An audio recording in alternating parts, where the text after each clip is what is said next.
posizionate oggi 6 nuove pietre d'inciampo, figlie dell'orrore e delle tragicità che avvennero durante la Seconda Guerra Mondiale e che non risparmiarono Padova. La cerimonia, divisa in 2 parti e tenutasi prima dinanzi al Museo della Padova Ebraica in Via delle Piazze e poi in Via Damiano Chiesa, è solo uno degli eventi in programma in vista delle cerimonie di domenica 27 gennaio, giornata della memoria, che si terranno presso il Tempio dell'Internato Ignoto di Terra Negra.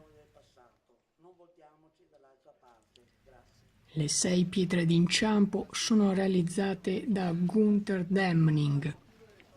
2 in ricordo di Giuseppe e Italo Parenzo sono collocate davanti al museo, mentre le altre 4, dedicate a Rodolfo Ducci, Luisa Hoffman Ducci e ai figli Eva e Teo, sono collocate in via Damiano Chiesa.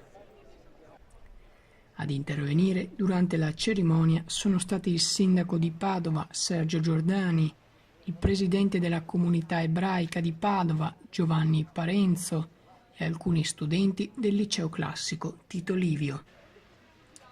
Swisher Channel News, Padova.